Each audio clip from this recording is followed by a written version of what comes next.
नमस्कार, शाम के 5 बजने को हैं। दंगल में आप सभी का स्वागत है। मैं हूं आपके साथ चित्रा त्रिपाठी। 31 अगस्त, सिर्फ एक दिन दूर। अफगानिस्तान में अमेरिका कल से आउट हो रहा है और इसी के साथ तालिबान के लिए अफगानिस्तान में खुला खेल फर्रुखाबादी शुरू हो रहा है। अफगानिस्तान में तालिबान राज के आने का मतलब क्या है, इसे 31 अगस्त की डेडलाइन से पहले ही दुनिया देख रही है। एक और काबुल में आज रॉकेट अटैक हुए जिसे अमेरिकी डिफेंस सिस्टम ने नाकाम किया है, तो वहीं दूसरी ओर नांगरहार में लादेन का साथी देखा गया। लादेन का साथी नजर आया है डॉक्टर अमीन उल हक। तोरा बोरा में लादेन का सिक्योरिटी इंचार्ज था। वो अलकायदा के बड़े आतंकवादियों में से एक है। वो देखा गया है अफगानिस्तान में। सवाल यह है कि क्या तालिबान राज आने से अफगानिस्तान में दुनिया की कूटनीति परास्त नहीं हो रही है? क्या सुपर पावर अमेरिका हार नहीं रहा है? बहुत सारे ऐसे सवाल हैं जिनको लेकर हम चर्चा करेंगे, लेकिन उसके पहले यह रिपोर्ट देखिए।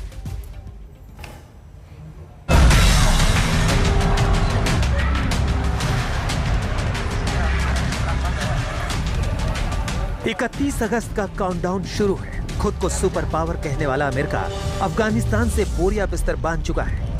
कहने को अमेरिका ने काबुल में ड्रोन अटैक कर हामिद करजई इंटरनेशनल एयरपोर्ट पर धमाके की साजिश को नाकाम किया। कहने को नांगरहार में उसने 26 जुलाई के हमले के प्लानर को ढेर किया। लेकिन अमेरिका अपने पीछे जिस अफगानिस्तान को छोड़कर जा रहा है, वहां हालात ये है कि अभी उसकी मौजूदगी में ही काबुल एयरपोर्ट को निशाना बनाकर आज 5 रॉकेट दागे गए। अमेरिका के एयर डिफेंस सिस्टम ने इन रॉकेट्स का निशाना अमेरिकी फौज को बनने से बचा लिया, लेकिन काबुल के हिस्से सिर्फ चिंगारियां आई हैं। According to eyewitnesses, rockets struck Salim Karwan Warhead. Here at last and building was hit by rocket and was partially damaged. America जा रहा है। ब्रिटेन और फ्रांस का रेस्क्यू मिशन पूरा हो चुका है। भारत समेत दुनिया के तमाम देशों को अफगानिस्तान में अपने कूटनीतिक मिशन को रोकना पड़ा है, जबकि तालिबान राज में अफगानिस्तान अब खुलेआम आतंकियों का सत्कार करने में जुटा है। ये डॉक्टर अमीन उल हक है। वो तोरा बोरा की पहाड़ियों में ओसामा बिन लादेन का सिक्योरिटी इंचार्ज था। अमीन उल हक नांगरहार प्रांत में देखा गया।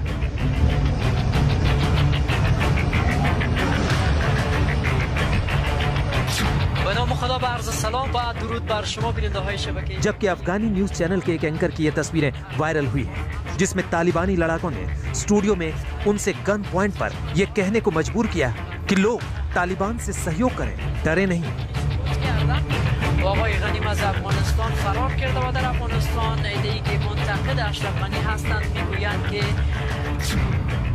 अफगानिस्तान की एक महिला न्यूज एंकर खादिजा अमीन ने खुद को टीवी पर बैन किए जाने के बाद अफगानिस्तान छोड़ दिया है। तालिबान ने अफगानिस्तान पर कब्जे के 15 दिनों के भीतर वो सब कदम उठाया है जिसके लिए वो बदनाम है। यह हालात दुनिया की कूटनीति के लिए एक प्रश्न चिन्ह जैसा है। फिलहाल अमेरिकी एनएसए जेक सुलिवन ने ऐलान किया है कि 1 सितंबर से अफगानिस्तान में अमेरिकी दूतावास नहीं होगा। काबुल से अहमद नवीद काविश के साथ आज तक ब्यूरो।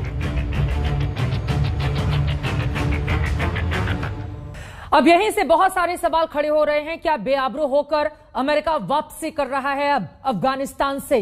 अमेरिका की वापसी के बाद अब वहां पर क्या होगा? जिस तरह के माहौल है, हालात हैं, वो सीधे सीधे इस बात की ओर इशारा कर रहे हैं कि आतंकवादियों के लिए अब इससे अनुकूल माहौल अफगानिस्तान में हो नहीं सकता है। इसी वजह से दुनिया भर की नजरें तो अफगानिस्तान पर है ही, लेकिन यहां से बड़ा सवाल अब आगे क्या? इसी पर चर्चा करने के लिए कई खास मेहमान हमारे साथ जुड़ चुके हैं। उनका तारुफ आपसे करवा देती हूं। हमारे साथ कोमोडोर जीजे सिंह, रिटायर्ड रक्षा विशेषज्ञ, इस वक्त हमारे साथ जुड़ चुके हैं। मोना आलम पाकिस्तान की पत्रकार हैं, वो भी हमारे साथ लाइव मौजूद हैं।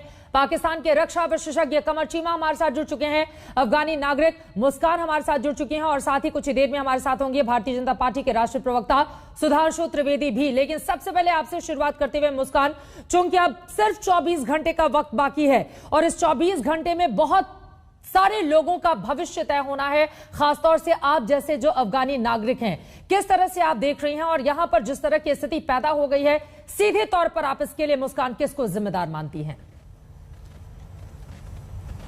थैंक यू मैम, नमस्ते।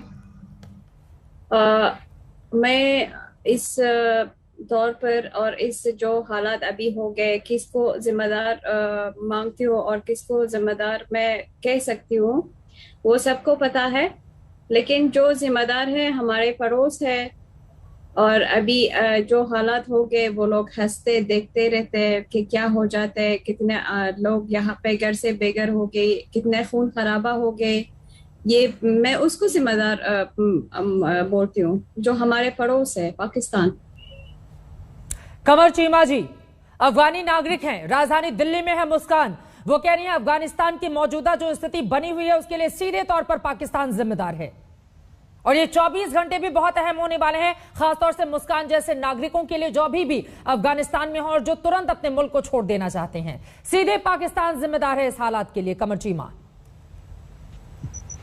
मैं बस अपनी बहन मुस्कान को यह बताना चाहता हूं कि इनके लाखों अफगान बहन भाई पाकिस्तान में मौजूद हैं जो कि पनाह लेके बैठे हैं, क्योंकि इनकी जो फौज है और इनकी जो हुकूमत है वो इनको छोड़ के चली गई है। मेरी बहन इंडिया चली गई, अगर इनके जो बाकी बहन भाई पाकिस्तान आए हैं जरा उनको भी फोन करके पूछें कि वो किस तरह मजे की जिंदगियां गुजार रहे हैं। बोझ पाकिस्तान पर है, क्योंकि हमारी इकोनॉमी के ऊपर बोझ पड़ेगा जब इतने रेफ्यूजीज आएंगे। पिछले 40 साल से लाखों अफगान बहन भाइयों को पनाह दी, लेकिन मेरी बहन इंडिया जाकर अगर पाकिस्तान को गालियां देगी, पाकिस्तान को इल्जाम ठहराएगी तो इसकी मर्जी है, ये जो मर्जी कहे, कोई बात नहीं। हमारे मजहब में हम अपनी बेटियों बहनों की इज्जत करते हैं, लेकिन अपने जिस मुल्क का आप पे एहसान है उस पर इल्जाम नहीं लगाते।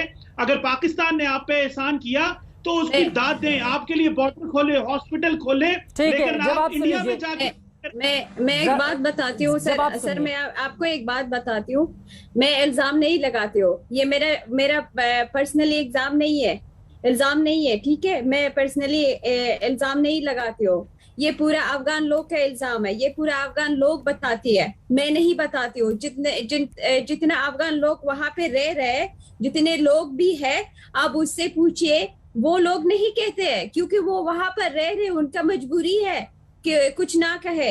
मेरा क्या मजबूरी है? ना कोई मुझे मजबूर कर रहा है, ना कोई फोर्स कर रहा है, ये तो है। कमर चीमा जी, आप लोगों को जरा भी शर्म नहीं आती है क्या इस बात को लेकर? अब जल्दी से मैं बता देती हूँ, मुस्कान के ऊपर तो आप सवाल खड़े कर रहे हैं, लेकिन सुनिए कान खोलकर। CSIS, एक सेकंड से आप मेरी बात सुनिए, उसकी रिपोर्ट बताती है कि 2014 में पाकिस्तान का रहने वाला हाफिज सईद खान, जिसने ISIS-K की नींव रखी थी, और वही गुनहगार है कि 200 से ज्यादा लोग मौजूदा वक्त में मारे गए हैं। तो आपको समझ में आती है कमर चीमा ये बात? सुधांशु त्रिवेदी भी हमारे साथ जुड़ चुके हैं। कमर चीमा एक एक करके बोलिए प्लीज। है वहाँ पे मुल्ला बरादर, जो वहाँ पे आया है, जो अभी मुल्ला बरादर के नाम से आया है काबुल अफगानिस्तान में, उसका ID क्या है? उनका ID क्या है? वो पाकिस्तानी है कि नहीं? वो पाकिस्तानी है कि नहीं? उसका आइडेंटिफिकेशन वो कहाँ से है? आप लोगों को शर्म नहीं आती कि इस बच्ची से जबरदस्ती? शर्म हमें आती है कि हमें कमर चीमा, शर्म आपको आनी चाहिए, शर्म आपको आनी चाहिए। मैं बोल रही हूँ ISIS-K का जो मुखिया है वो पाकिस्तान का नागरिक, जिसने 14 में किस तरह से नींव रखी और उसके बाद तमाम पाकिस्तानी आतंकवादियों को उसने भर्ती की, 200 से ज्यादा लोग मारे गए हैं। आप कह रहे हैं कि शर्म नहीं आती है? कमर चीमा, शर्म आपको आनी चाहिए। और मुस्कान, एक सेकंड कमर चीमा, और सुनिए मुस्कान की बात सुनिए, ऐसे लाखों लोग हैं जिसके जिम्मेदार आप हैं, वो सीधे तौर पर बोल रही हैं। और बाकी तो छोड़िए, मोना आलम ही आपकी पोल खोलेंगी कि आप लोग अब तालिबान को लेकर किस तरीके से पीठ थपथपा रहे हैं अपनी। लेकिन उसके पहले सुधांशु त्रिवेदी जी और कमोडोर विजय सिंह मैं आपके पास आना चाहूंगी, ठीक है? सुधांशु जी, सीधे आपका रुख करते हुए, क्योंकि 24 घंटे के बाद वहां से अमेरिकी सेना की जो डेडलाइन थी वो खत्म हो जाएगी, भले ही उसके बाद भी कुछ लोगों को निकालने का काम वहां पर जारी रहे, लेकिन ये 24 घंटे हिंदुस्तान के लिहाज से भी काफी ज्यादा अहम है, ऐसे अफगानिस्तान में मौजूद भारतीयों को निकालने के लिए। और यहां से जिस तरह की चुनौतियां पनपेंगे उसके लिए हिंदुस्तान की क्या है तैयारी? सुधांशु। चित्रा जी, सबसे पहले तो मुझे आज श्री कृष्ण जन्माष्टमी का दिन है और काबुल के हालात पे जब हम चर्चा करते हैं तो मुझे बरबस याद आ जाता है कि काबुल में पैदा हुए एक कृष्ण भक्त कवि सैयद इब्राहिम रसखान की वह पंक्ति याद आती है जिन्होंने लिखा था, मानुस हो तो वही रसखान बसों ब्रज गोकुल गांव के ग्वारन, और जो पशु हो तो कहा बस मेरो चरो नित्यानंद की धेनु मजारन। मतलब मुस्लिम होकर भी उन्होंने यह कहा कि मेरा अगला जन्म हो, और अगर अगला जन्म हो मनुष्य के रूप में तो गोकुल गांव में ग्वाल बालों के बीच, और पशु के रूप में बनूं तो नंद बाबा की गायों के बीच में। यह काबुल था, यह वह संस्कृति थी, और आज ये कहां तक पहुंच गई। इस बात पे बहुत गंभीरता से मैं एक आइडियोलॉजिकल प्रश्न भी खड़ा कर रहा हूं। जो लोग कहते हैं ना क्या फर्क पड़ जाएगा, जनसंख्या ऐसी हो गई वैसी हो गई। तो दूसरी बात जो पाकिस्तान का रोल है, तो कमर चीमा साहब आपको याद रखना चाहिए कि आज वहां पर आतंक के सारे बड़े बड़े सरगना मौजूद रहते हैं। ओसामा बिन लादेन तो एक दौर में पाया ही गया था। अब चाहे मसूद अजहर हो, चाहे मुल्ला उमर हो, सबका कनेक्शन पाकिस्तान से निकलता। जबकि दुर्भाग्य देखिए इस देश का चित्रा जी, ये वो देश है जहां तक्षशिला यूनिवर्सिटी थी, जो कि ऑक्सफोर्ड कहलाती सबसे पुरानी, और उससे बहुत पुराने बैतुल हिकमत बगदाद का उससे 1500 साल पुरानी, दुनिया में सबसे बड़ा नॉलेज का सेंटर जिस जमीन पे था, दुनिया का सबसे बड़ा टेरर का सेंटर आज उस जमीन के ऊपर है। और उसके बाद इनको किसी प्रकार का जिसे कहते हैं इंट्रोस्पेक्शन नहीं है, आत्मावलोकन नहीं है। अच्छा चलिए, अफगानिस्तान वालों को आप कह देंगे वो आरोप लगा रहे हैं, कमर चीमा साहब आपके ऊपर बलूच आरोप लगाते हैं, आपके ऊपर कश्मीरी आरोप लगाते हैं, आपके ऊपर सिंधी, आपके ऊपर मुहाजिर, अब बताइए आपके ऊपर अहमदिया और बंगाली जो आपके हिस्सा थे, मुस्कुराने की जरूरत नहीं है कमर चीमा, चुनाव जीतने के बाद नहीं दिया था। आईना देखिए और देखिए कि आप लोगों का चेहरा कितना काला है। मुस्कुराने की जरूरत नहीं है। कहां से जनाब पढ़ रहे हैं? बीते 1-1.5 हफ्ते में किस तरह से लोग मारे जा रहे हैं और बैठकर आप यहाँ पर मुस्कुरा रहे हैं कमर चीमा। बच्ची को बिठा के इसका इस्तेहसाल कर रहे हैं आप, यही आपका कमाल है। इस बेचारी बच्ची को समझाने की जरूरत नहीं है। अफगानिस्तान में अपनी आंखों से उसने जो पीड़ा झेली है, अपने परिवार को खोया है, रिश्तेदारों को खोया है, आप बैठ कर कह रहे हैं कि कोई समझा सकता है ऐसे लोगों को? शर्म नहीं आती है कमर चीमा आपको? क्या खुद को उनका वजूद नहीं है कि उनको कोई समझाने जाएगा? आपको सुनना पड़ेगा, आपको सुनना पड़ेगा कमर चीमा, आपको सुनना पड़ेगा। और सुधांशु जी ने इतनी अच्छी बातें कही, कम से कम एक संवेदनशीलता तो आप ठीक है, मैं लौटूंगी। मोना आलम आपको दिखाएंगी, आईना आपको मोना आलम दिखाएंगी, लेकिन कोमोडोर जी जैसे ठीक है सीधी सा आपका रुख करते हुए, क्योंकि ये जो अगले 24 घंटे हैं वो काफी ज्यादा अहम रहने वाले हैं। ऐसे में किस तरह की चुनौतियां अब यहाँ से खड़ी होने जा रही है, मैं चाहूंगी उसके बारे में जल्दी से आप बताइए हमारे दर्शकों को। देखिए, मैं एक चीज पहले बताना चाहता हूं, जिस चीज को अभी त्रिवेदी साहब कह रहे थे, मैं ये कहना चाहता हूं कि जिसको पंजशीर कहते हैं, वो इलाका एक्चुअली उसका जो असली नाम है वो हिंदू कुश है। वहीं से वहीं तक इंडस वैली होती थी, और आज क्या हो रहा है उसके अंदर वो सभी को मालूम है। और यहां पे मैं एक बात और ऐड करना चाहता हूं कि जब जनरल मुशर्रफ प्रेसिडेंट था पाकिस्तान का, उस टाइम उसकी ये कैंडिडेट एडमिशन थी कि वो तालिबान को ट्रेनिंग दे रहे हैं। और आज हालत ये है कि अमेरिका के जाने के बाद इन्हीं तालिबान और दूसरे गुटों के हाथ, जो कि सिर्फ 70,000 हैं, 3,60,000 राइफल्स, स्नाइपर्स, मशीन गन्स आ गई इनके हाथ में, 72 गाड़ियां, 2,200 वो इनके हाथ में लगी हैं, और 200 हवाई जहाज इनके हाथ में लग गए, 30,000 हैंड ग्रेनेड बम लग गए, 6 लाख से ज्यादा बड़े छोटे हथियार इनके हाथ में है। और जितना गोला बारूद है वो अभी उससे आ रही खबरें आई है कि वो पाकिस्तान की ISM military through Balochistan, through that border crossing से वो पाकिस्तान ले गए हैं। तो सबसे बड़ी जो प्रॉब्लम आने वाली है कि ये दुनिया का सबसे बड़ा गढ़, एपिसेंटर बन जाएगा, और इसका एक बहुत बड़ा इंटरनेशनल चैलेंज बनेगी। ये पाकिस्तान जो है, ये तो एक ऐसा पेड़ है जिसकी ये सब ब्रांचेस है, और उसकी जड़ जो है वो पाकिस्तान की मिलिट्री और ISI है, जिनके रिटायर्ड फौजी और JCOs ऑफिसर्स सब इनको ट्रेनिंग देते हैं। मुझे पूछिए कि इनको ट्रेनिंग कहां से आती है, किनको ये बनाते हैं मिलिशिया? यही है पाकिस्तान के रिटायर्ड, पाकिस्तान की सर्विस वाले जितने हैं ये फौजी, ये इनको ट्रेनिंग देते हैं पाकिस्तान के अंदर। और ISS के टाइम ये वहां पूरी दुनिया के लिए आप कितने खतरनाक होते जा रहे हैं इसका अंदाजा है आपको। कमर चीमा, मोना मैं फौरन आपके पास आऊंगी, लेकिन कमर चीमा साहब, पाकिस्तान और अफगानिस्तान एक ऐसा कॉकटेल आपस में जुड़ा है जो पूरी दुनिया के लिए खतरनाक होने जा रहा है, और आतंक के हर तार तो पाकिस्तान में जुड़े लोगों से जाकर सीधे उससे तारुफ रखते हैं। ऐसे में बैठकर आप टीवी पर मुस्कुराते हुए ये कहते हैं कि जो अफगानी नागरिक मुस्कान है उनको हम लोग चढ़ा रहे हैं, उनका खुद का दर्द आपको नहीं देखा जाता है। कमर चीमा, देखें, दरअसल आपको तारीख का नहीं ना पता। अगर तारीख का पता हो, जो लाखों अफगान पाकिस्तान में पढ़ते हैं, जो तालीम हासिल करते हैं, मेडिकल फैसिलिटीज लेते हैं, कारोबार करते हैं, आपको अंदाजा हो आपकी एम्बेसी तो 800 लोगों को लेके गायब हो गई। ये खबर तो है ना कि अफगान बॉर्डर पे फायरिंग हुई है, 2 आपके पाकिस्तानी सैनिक मारे गए हैं। पैसा कैसे जानकारी है या फिर नहीं है आपको कमर चीमा? दहशतगर्दी का पैसा कैसे भेजेंगे? दूसरों के लिए गड्ढा खोदेंगे तो उसी में गिरेंगे आप, इस बात का अंदाजा है या नहीं है? जिनको तालीम दिलाने की आप बात कर रहे हैं, किस तरह की तालीम मिलती है पाकिस्तान से? वो बच्ची बैठी हुई है मुस्कान, वो बता रही है, और फिर भी आपको कोई असर नहीं पड़ रहा है। मोना आलम, ठीक है, आप किसी और रास्ते से टीटीपी को फंडिंग कर लीजिएगा। आप बड़े स्मार्ट हैं आईटी में, डोंट वरी। अभी जिस तरह की स्थितियां बनी हुई हैं, और देखिए मुस्कान भी हमारे साथ जुड़ी हुई हैं, एक अफगानी नागरिक है, महिला है, बच्ची है, वो इतनी कम उम्र की हैं, लेकिन उनको अपना सब कुछ छोड़कर आना पड़ा है हिंदुस्तान। और ऐसे तमाम लोग दुनिया के अलग अलग देशों में जा रहे हैं, उनका दर्द सुनने वाला कोई नहीं है जिस तरह की स्थिति बनी हुई है। और बहुत सारे ऐसे तार हैं जो पाकिस्तान की ओर सीधे जुड़ रहे हैं मोना आलम, और इसी वजह से आपके देश के भीतर जिस तरह की स्थिति है उसको लेकर सवाल खड़े हो रहे हैं। क्या है इस पर जवाब आपका? देखिए, जितना जाहिर है मैं मुस्कान के साथ पूरी अपनी सॉलिडारिटी रखती हूँ, हम तमाम को रखनी चाहिए और हम तमाम रखते भी हैं। इवन चीमा साहब ने, मुझे लगता है, उनके साथ पूरी सॉलिडारिटी का इजहार किया है। लेकिन देखिए, बात यह है कि ये जो आप ब्लेम लगाने की, एक पाकिस्तान पे आप इसका मलबा डालने की कोशिश कर रहे हैं, ये बिल्कुल फेयर नहीं है। ये तालिबान को तो हमने खुद कहा है कि आप ये जो टीटीपी है, जो कि आपको पता है कि उसको रॉ भी फंड करती है, चक हेगल का एडमिशन है ये, तो हमने तो उनको कहा है कि उनको कंट्रोल करें। जो तहरीक तालिबान पाकिस्तान है, हमारे यहाँ पर आए दिन धमाके करा रहे हैं, हमले कर रहे हैं, तो हम तो खुद वहाँ पर जो हालात हैं उसकी वजह से हम सबसे बड़े सफरर हैं।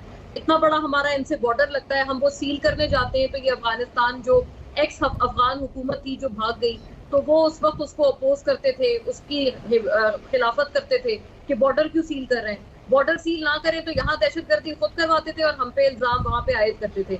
मैं ये नहीं कहती कि पाकिस्तान की तरफ से हमेशा सब कुछ हंकी डोरी रहा है, लेकिन अभी एज वी स्पीक इस तरह की कोई चीज नहीं है। अभी आपके प्रधानमंत्री की ओर से कहा गया कि गुलामी की जंजीरों को तोड़ा है तालिबान ने, पीठ थपथपाई गई, जश्न और खुशियां इस तरह से मनाई जा रही है, पटाखे फोड़े गए, उस तरह की तस्वीरें पाकिस्तान के अलग अलग हिस्सों से सामने आई थी।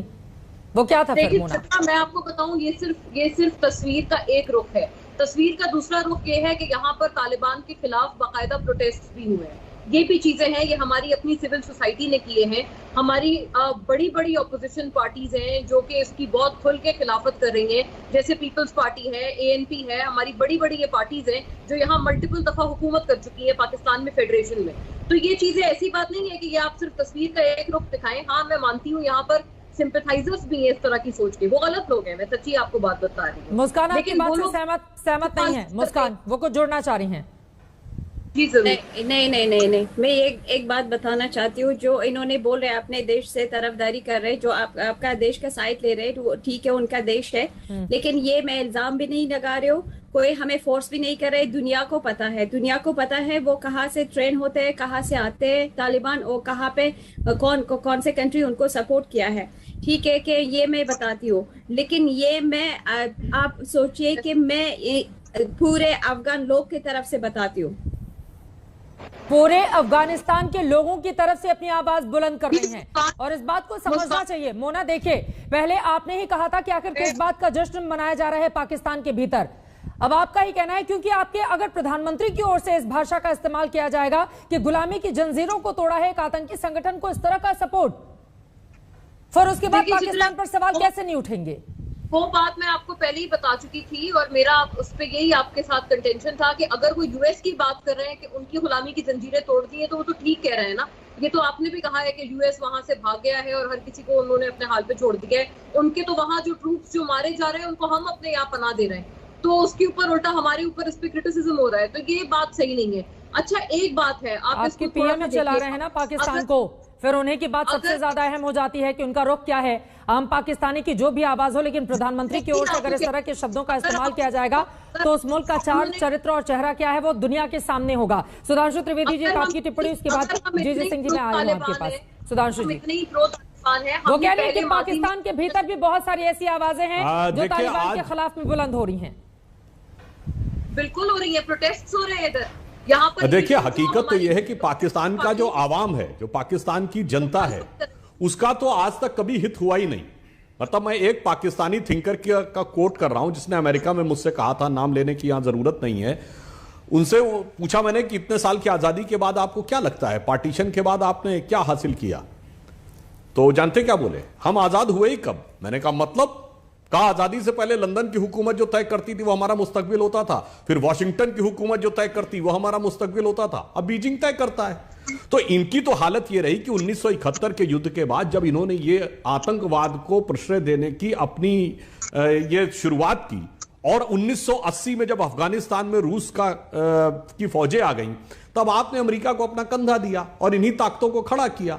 आज चाइना आपका यूज करना चाह रहा है, तो मेरे भाई मैं कहना चाहता हूं कब तक यूज होते रहेंगे आप? आपको असली आजादी कभी मिली ही नहीं, और आपने बाहर से किसी से लड़ाई लड़के जीती ही नहीं, केवल अपने लोगों के ऊपर करते रहे, कभी ईस्ट पाकिस्तान के बंगालियों के ऊपर, कभी बलूचियों के ऊपर, तो कभी पख्तूनों के ऊपर, तो कभी सिंधियों के ऊपर, कभी मुहाजिरों के ऊपर। तो आपको यह सोचना होगा कि आज जिस मुकाम पे आज आप आके खड़े हो गए। और अंत में एक बात कह दूं, यह बात हम नहीं कह रहे हैं, जैसे मोरा आलम जी ने कहा कि हम लोग इस तरह की बात करें, जनरल मुशर्रफ ने अपनी किताब में लिखा, वो आपके प्रेसिडेंट रहे, कि हमारी बहुत बड़ी गलती थी जब हमने उस समय अपनी धरती का यूज होने दिया 1980s में। अब इसके बाद क्या कहने को रह जाता है?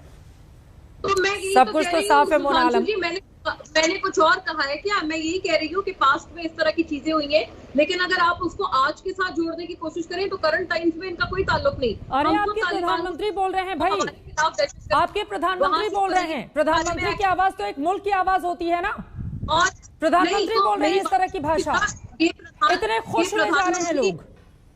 फॉरेन मिनिस्ट्री प्रधानमंत्री की कैबिनेट है, उन्हीं की कैबिनेट का एक सबसे बड़ा मेंबर जो हमारा फॉरेन मिनिस्टर है, उन्होंने टीटीपी के लिए खत लिखा है कि टीटीपी के बारे में एक्शन ले, उनको इंडिया फंड करता है। गुलामी की जंजीरें अगर हमने कभी तोड़ी हैं तो 1947 में तोड़ी है, जब भारत के साथ हमने जिस गुलामी में हमें जकड़ा हुआ था उस चीज से हमने जान छुड़ाई है। एक दफा तोड़ी है हमने गुलामी की जंजीरें, उसके अलावा नहीं तोड़ी है। और अगर आप कह रहे हैं ना कि हमें हकीकी आजादी कभी नहीं मिली, तो आप जरा अपने यहाँ पर निकल कर कभी मुसलमानों से, दलित से पूछें, उनको कभी मिली है हकीकी आजादी? कश्मीर से पूछे, उनको मिली है हकीकी आजादी? ये देखिए, अगर इस तरह से आप हमारे ऊपर बात करेंगे तो मैं भी आप पे बहुत सारी कर सकती हूँ। तो मैं सिर्फ टॉपिक पे स्टिक करना चाहती हूँ। तो जवाब भी सुन लीजिए सुधांशु त्रिवेदी जी, वो आपको कश्मीर याद दिला रही हैं और देश के भीतर भी बहुत सारा। जवाब सुन लीजिए ना मोना आलम, अब सवाल खड़े कर दिया। नहीं, जरूर सुनाइए। देखिए, आपने कहा कि आजादी की बात, पहली बात तो आपको मुस्लिमों की बात करनी हो तो मैं फिर आपको सिर्फ यही कोट किए देता हूं कि सिर्फ किसी भारत के व्यक्ति ने नहीं कहा ना, बीजेपी के व्यक्ति ने कहा। मार्क टेली बहुत बड़े पत्रकार हुए बीबीसी के, जो 26 साल हिंदुस्तान में रहे, उन्होंने 22 सितंबर 2019 को द इक्वेटर मैगजीन में लिखा है कि हिंदुस्तान के मुसलमान सबसे लकीएस्ट हैं, दे आर द लकीएस्ट। क्यों? उन्होंने लिखा चूंकि वो अपने मजहब में जैसे चाहे इबादत कर सकते हैं। उन्होंने एग्जाम्पल दिया कि मैं दिल्ली के निजामुद्दीन एरिया में रहा, एक तरफ हजरत निजामुद्दीन औलिया की दरगाह और उसके सामने तबलीगी जमात का ऑफिस था। उन्होंने कहा कोई मुस्लिम देश होता तो 26 साल ये दोनों एक साथ नहीं रह सकते थे। ये इसलिए हिंदुस्तान के मुसलमान सबसे लकी हैं कि वो यहां पर रह सकते हैं। अब ये बताइए, हमारे जमाने में जहां सूफी मजारें होती थी, सूफियों के 4 सिलसिले थे, नक्शबंदी, सोहरावर्दी, चिश्ती और कादरी। आज कितने बचे कश्मीर में? कितने बचे अफगानिस्तान में? और कितने बचे पाकिस्तान में? बताइए। सब कुछ तो खत्म हो गया। चाहे बड़े से बड़े गायक रहे हो, फनकार रहे हो या शायर रहे हो, अब कितने होते हैं पाकिस्तान में?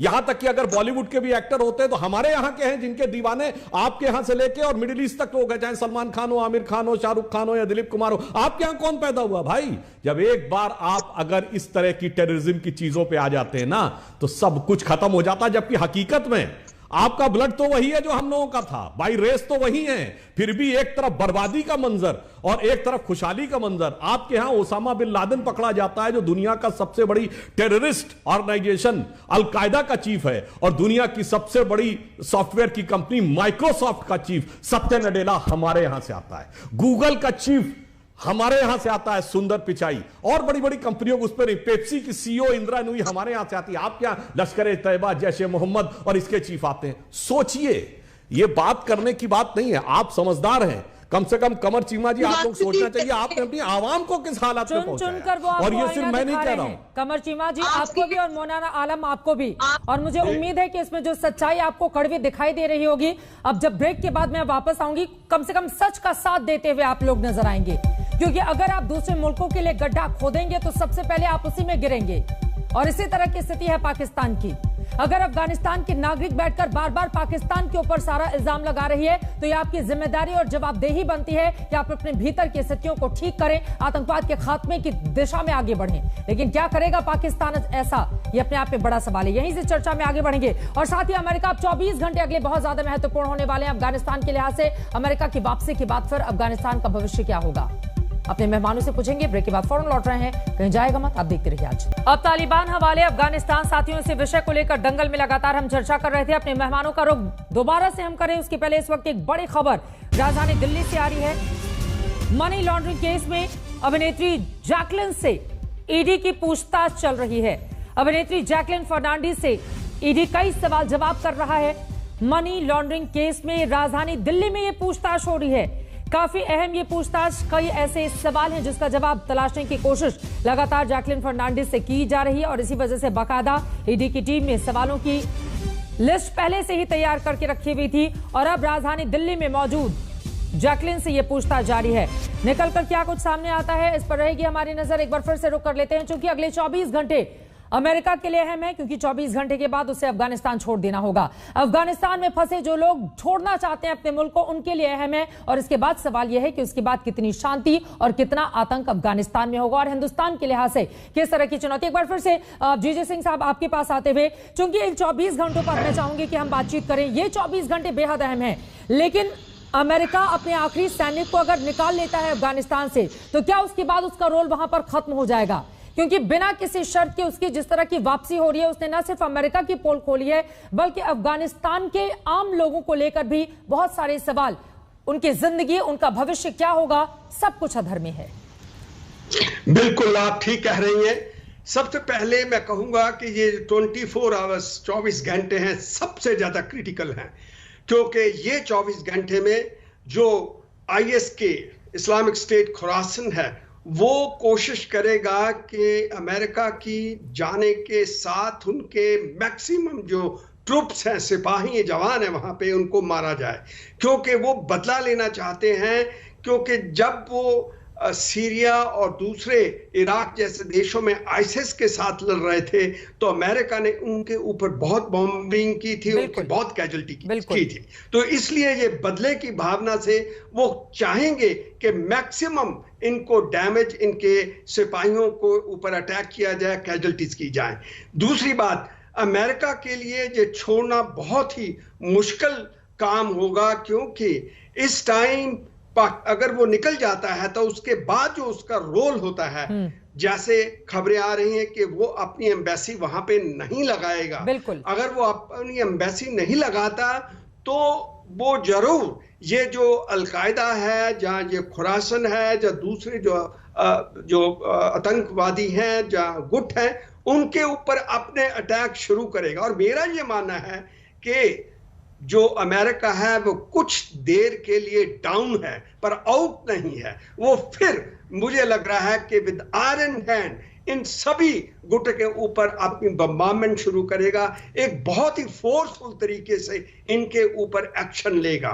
क्योंकि जो खुरासन है वो मानता है कि तालिबान जो है वो सॉफ्ट, अभी नरम जिहाद कर रहा है। उनका जो विवाद अमेरिका ये तालिबान के साथ है वो ये है, वो कहते हैं कि आप लोगों ने अमेरिका के साथ सौदागिरी की है, आप उनके पिट्ठू हैं, आप उनके साथ मिल चुके हैं।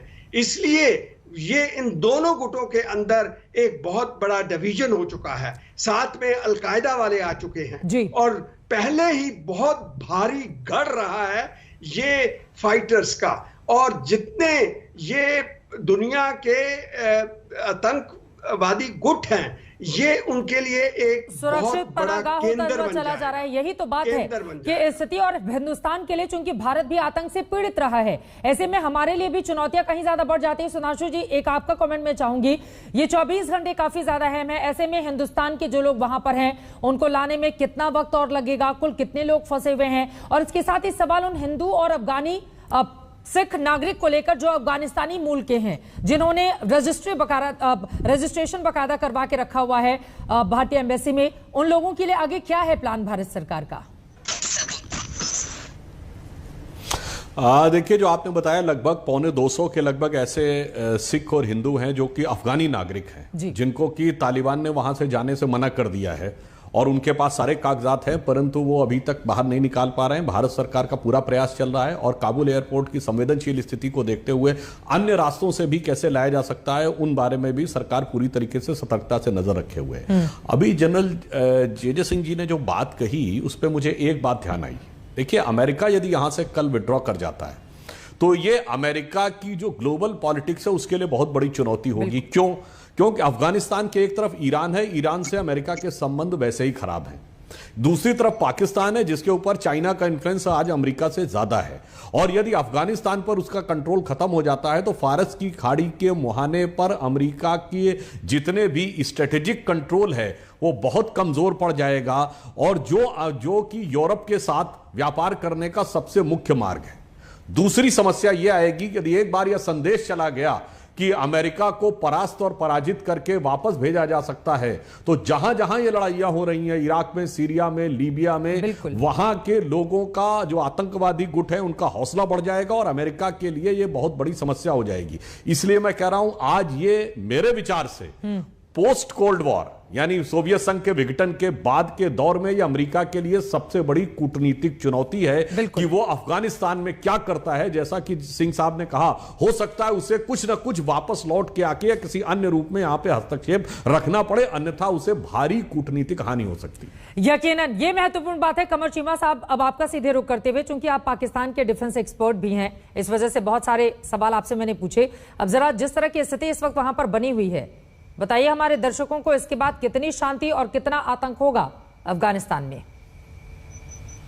देखें, इस वक्त जो सिचुएशन नजर आ रही है वो तो ये है कि अमेरिका और उसके इत्तेहादी तो ये समझ रहे हैं कि शायद तालिबान को उनको एक डी फैक्टो रिकग्निशन दे देनी चाहिए। जब तक तालिबान अपने आप को उन मयार पे नहीं लेके आते जो मगरब कहता है, फॉर एग्जाम्पल औरतों को आजादी देंगे, मीडिया फ्रीडम देंगे, बाकी जो ग्रुप्स हैं उनको भी मेन स्ट्रीम करे, अगर एक इंक्लूसिव गवर्नमेंट एस्टैब्लिश की जाती है जिसमें वो धड़े जो माजी में हुकूमत में रहे उनको भी कुछ आप पावर शेयरिंग करें, तो तालिबान के लिए एक इंपॉर्टेंट चीज बन जाएगी।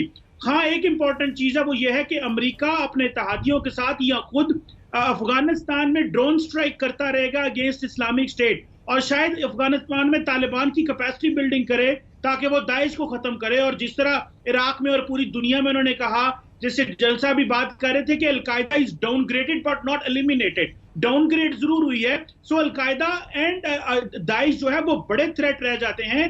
तालिबान जो है उनको उन्होंने व्हाइट वॉश करके थोड़ा बहुत लेपापोची करके उन्होंने मेन स्ट्रीम कर लिया है। So I think the future seems Daesh is a bigger threat for everyone, क्योंकि दाइश सेंट्रल एशिया और साउथ एशिया में भी अपने फुटप्रिंट्स चाहता है, इवन डाउन टिल श्रीलंका से लेके ऊपर central Asian states. So that's a bigger thing which they are doing. उनके बंदे कोई नहीं है, 1000-1500 लोग हैं उनके पास, लेकिन फिर भी they are very lethal and they are threat to the regional security. ठीक है, अब जरा वो तस्वीरें हम दिखाएंगे।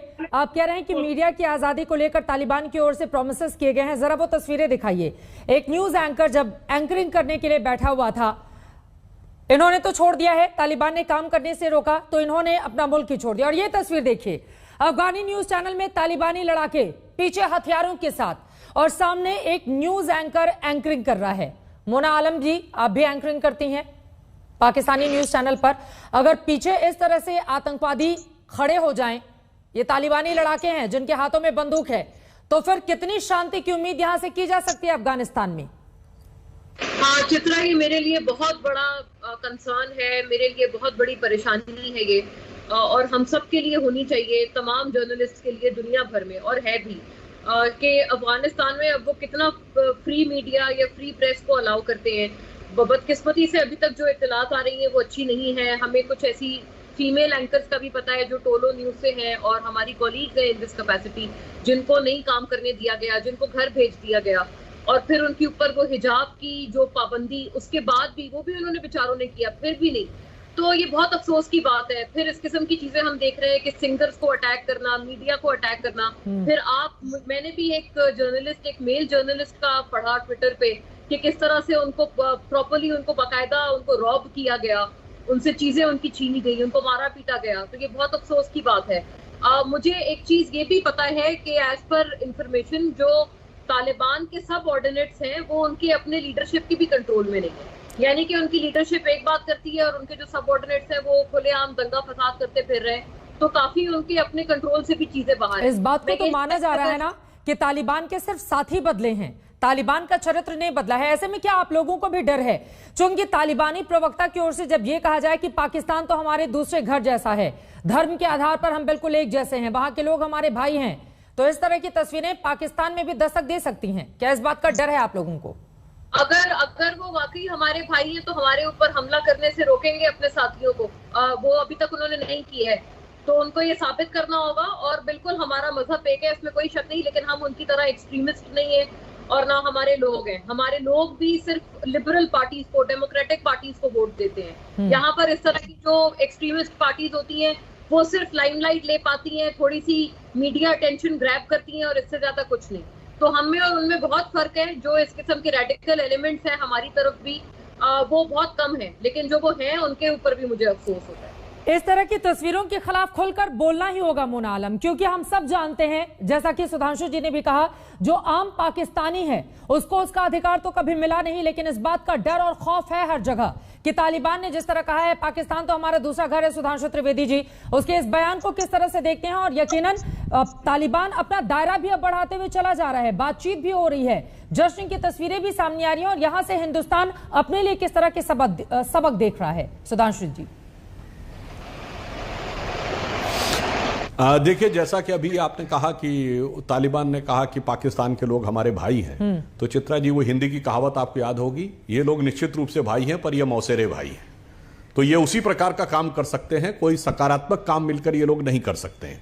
जहां तक भारत की बात है, निश्चित रूप से ये हमारे लिए एक चिंता का विषय है, क्योंकि जब हमारे पड़ोस के क्षेत्र में इस प्रकार की अस्थिरता आती है, और हम ये मानते हैं इसका पाकिस्तान पर भी गहरा प्रभाव पड़ेगा, चाहे शॉर्ट टर्म में पाकिस्तान को कितना भी अच्छा लगे, यही ताकते। क्योंकि जो अभी बात कही गई कि तालिबान कोई एक सिंगल कमांड से गवर्न होने वाली चीज नहीं है, उसके अंदर बहुत फैक्शंस हैं, और तालिबान के अमेरिका के जाने के बाद कोई तालिबान की सत्ता की सार्वभौमिकता यानी सोवरेनिटी को स्वीकार कर लेगा, ऐसा भी नहीं है। आईएसआईएस के आके खड़ा हो गया है। तो अभी तो यहां बहुत लड़ाई होनी है, और उस लड़ाई में पाकिस्तान किसको अपना भाई मानेगा और किसको अपना दुश्मन मानेगा, ये उनके लिए सोचने का विषय होगा। परंतु हमारी चिंता का विषय यह है कि कश्मीर और हमारे जो सीमावर्ती क्षेत्र हैं वहां पर इस प्रकार की शक्तियां न सक्रिय होने पाए, इसके लिए भारत सरकार काफी सतर्कता, सजगता, जिसमें कि मैनुअल और जो टेक्नोलॉजिकल सर्वेलेंस है, इन दोनों ही चीजों के ऊपर बहुत दृढ़ता के साथ सक्रिय है, और कई सारे योजनाएं भी बनाई जा रही हैं कि किस ढंग से यदि किसी प्रकार का इन्फ्लक्स होता है तो हम उसको रोकने में सफल हो। अभी वहां रोकना मतलब आग से खेलने जैसा होगा जीजे सिंह। और इसी के साथ अगला सवाल, चूंकि पाकिस्तान में बहुत सारे लोग मुंगेरी लाल के हसीन सपने भी देख रहे हैं, एक मोहतरमा का बयान सामने आया, पीटीआई प्रवक्ता जो हैं उनकी ओर से कहा गया कि तालिबान तो हमारे भाई जैसे हैं, कश्मीर छीनकर भारत से वो हमें सौंप देंगे। तो ये जिस तरह का सपना भी कुछ लोग देख रहे हैं, उनके लिए क्या कहना चाहेंगे आप? देखिए, जितने ये सपोर्टर्स हैं इन गुटों के, पाकिस्तान की पॉलिटिकल एस्टेब्लिशमेंट के अंदर आर्मी और आईएसए तो है ही है, उन सब के दिलों के अंदर लड्डू फूटे थे जब ये तालिबान काबुल में आ गया। वो सभी खुश थे, जैसे आप अभी उनके इमरान खान की बात कर रही थी। तो ये जो लोग हैं ये सभी एक सूत्रधारी हो जाएंगे। मगर यहाँ पे सबसे जो इंपॉर्टेंट बात ये है कि इन सभी लड़ाकों को उस्ताद जो हैं, उनको ट्रेनिंग देने वाले हैं, वो यही हैं, वो तो पाकिस्तान में है। जो अगर हम इंटरनेशनल टेररिज्म को एक पेड़ की तरह देखें तो ये सब उसकी एक पेड़ की ब्रांचेस हैं, और उनकी जड़ जो है वो पाकिस्तान के अंदर है।